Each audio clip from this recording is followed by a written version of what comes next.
کھلانے پلانے کا انتظام ہوگا۔ ان کے قدم ادھر اٹھنے لگے۔ وہ مانگ نہیں سکتے تھے، مہمانوں میں شریک ہو کر پیٹ تو بھر سکتے تھے، مگر وہ اپنے لیے نہیں، اپنی اولاد کی اولاد کے لیے بھوکے تھے۔ ان کے سامنے دنیا جہان کی نعمتیں رکھ دی جاتیں، تب بھی وہ پوتی پوتوں کو چھوڑ کر کھا نہیں سکتے تھے۔ سب کچھ سمجھتے ہوئے بھی اس یقین سے جا رہے تھے کہ وہ اوپر والا دینے پر آتا ہے تو کسی نہ کسی بہانے ضرور دیتا ہے۔ آج بچے بھوکے نہیں سوئیں گے۔ شامیانے کی تیز روشنی میں پہنچ کر اچانک ہی شرم آنے لگی۔ کچھ لوگ انہیں دیکھنے لگے۔ محفلوں میں ایسا ہوتا ہے، لوگ کسی کے منتظر ہوتے ہیں تو ہر آنے والے کو دیکھتے ہیں۔ ضیاء الرحمن کو یوں لگا جیسے پول کھل رہا ہے۔ وہ سب سے دور ایک طرف کھڑے تھے، واپس جانا ہی چاہتے تھے کہ اتنے میں ایک بوڑھے نے آ کر انہیں غور سے دیکھا۔ وہ نظریں چرانے لگے۔ بوڑھے نے کہا، تم احمد علی ہو؟ ضیاء الرحمن نے سمجھ لیا کہ وہ دھوکہ کھا رہا ہے۔ انہوں نے انکار نہیں کیا، اقرار بھی نہیں کیا، خود کو حالات کے تھارے پر چھوڑ دیا۔ سیلاب کی لہریں کسی چیز کو بہا کر لے جاتی ہیں تو کہیں پہنچاتی بھی ہیں۔ انہیں کچھ دیر وہاں ٹھہرنے کا بہانہ مل گیا تھا۔ انہوں نے کہا، آپ کو اپنی یادداشت پر بھروسہ نہ ہو تو اینک لگا کر دیکھ لیں۔ اس نے کہا، سارا کھیل یادداشت کا ہے، پتہ نہیں کب کہاں اینک رکھ کر بھول گیا۔ بہت یاد کیا تو یاد آیا کہ بوڑھا ہو چکا ہوں، یاد نہیں آئے گا۔ اس بات پر دونوں نے کھل کر کے کہا لگایا۔ ضیاء الرحمن نے کہا، میری یادداشت بھی کمزور ہے، اب تک آپ کو نہیں پہچان سکا۔ پہچان لیتے تو آپ نہ کہتے، تم کہتے۔ بھائی، میں مختار ہوں، مختار علی حلوائی۔ ریکسر میں میری بہت بڑی مٹھائی کی دکان تھی، بیٹوں نے دکان پر قبضہ کر لیا ہے، مجھے فارغ کر دیا ہے۔ اب میں لانڈی میں رہتا ہوں، وہاں میں نے خدمت خلق کے لیے ایک دفتر کھول لیا ہے۔ کیا بیٹوں اور بہوؤں کے ساتھ نہیں رہتے؟ اس نے ایک سرد آہ بھر کر بات بدل دی، اپنا موجودہ پتہ بتانے لگا۔ انہوں نے پوچھا، تمہاری گزر بسر کیسے ہوتی ہے؟ محتاجوں اور ضرورت مندوں کے لیے بڑے بڑے سرمایہ داروں اور اداروں سے امداد حاصل کرتا ہوں، کچھ محتاجوں کو دیتا ہوں، کچھ آپ رکھتا ہوں۔ یہی دیکھ لو، یہاں عنایت حسین شاہ مل اونر کی صاحبزادی کی شادی ہو رہی ہے۔ میں مہمان نہیں ہوں، بندوں کی خدمت کے لیے آیا ہوں۔ شاہ صاحب نے کہا تھا کہ میں یہاں سے 10 محتاجوں کے لیے کھانا لے جا سکتا ہوں۔ کھانا؟ ضیاء الرحمن دور دور تک شامیانے میں بیٹھے ہوئے مہمانوں کو دیکھنے لگے۔ خوش پوش جوان بھی تھے اور بوڑھے بھی، شکم سیر بچے ہنستے کھیلتے نظر آ رہے تھے۔ بوڑھے مختار علی نے پوچھا، آج کل تم کہاں ہو؟ انہوں نے چونک کر اسے دیکھا، پھر بات بنائی، میں بھی لانڈی میں ہوں، تم نے جہاں کا پتہ بتایا ہے وہاں سے ایک بس اسٹاپ آگے میرا مکان ہے۔ پھر تو خوب ملے، ایک نیکی کرو گے؟ کیسی نیکی؟ میں 10 آدمیوں کا کھانا تنہا اٹھا کر نہیں لے جا سکوں گا، آدھے راستے تم اٹھا لینا، آدھے راستے میں ہم لوکل ٹرین میں چلیں گے۔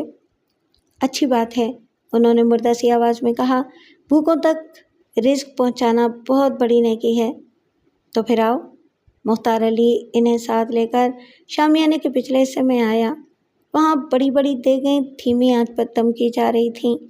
ضیاء الرحمن کی آنکھوں کے سامنے اندھیرا چھانے لگا۔ بریانی کی اشتہا انگیز خوشبو کہہ رہی تھی کہ ان کے پوتی پوتوں کا بھی سر چکرا رہا ہوگا۔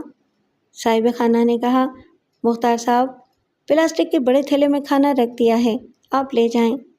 ایک طرف وہ خیراتی رزق رکھا ہوا تھا، مختار نے اپنے کاندھے سے بڑا سا رومال لے کر زمین پر بچھایا، پھر ضیاء الرحمن کی مدد سے پلاسٹک کے تھیلے کو رومال پر رکھ کر باندھ دیا۔ ایک بڑی سی گٹھری بن گئی۔ ضیاء الرحمن نے اس گٹھری کو اٹھایا۔ مختار صاحب نے صاحب خانہ کو ڈھیر ساری دعائیں دیں اور پھر دونوں وہاں سے چل پڑے۔ شامیانے کی تیز روشنی سے نکلے تو آگے اندھیرا ہی اندھیرا دکھائی دیا۔ اگرچہ سڑک کے پوسٹ لیمپ روشن تھے، لیکن وہ شارٹ کٹ کے لیے ریلوے لائن کی طرف جا رہے تھے۔ اندھیرے میں نیما کی آواز سنائی دی، دادا میاں، ابو کی تنخواہ 1 ہفتے بعد ملے گی، امی جھوٹ کہتی ہیں، رات کو بھی کچھ نہیں پکے گا۔ ایک ایک قدم پر پوتے نظر آ رہے تھے، بابر، ہمایوں، اکبر، جہانگیر، شاہجہاں اور اورنگزیب۔ ہر قدم پر دادا میاں کے پاؤں پکڑ رہے تھے۔ وہ آگے نہ بڑھ سکے، رک گئے۔ مختار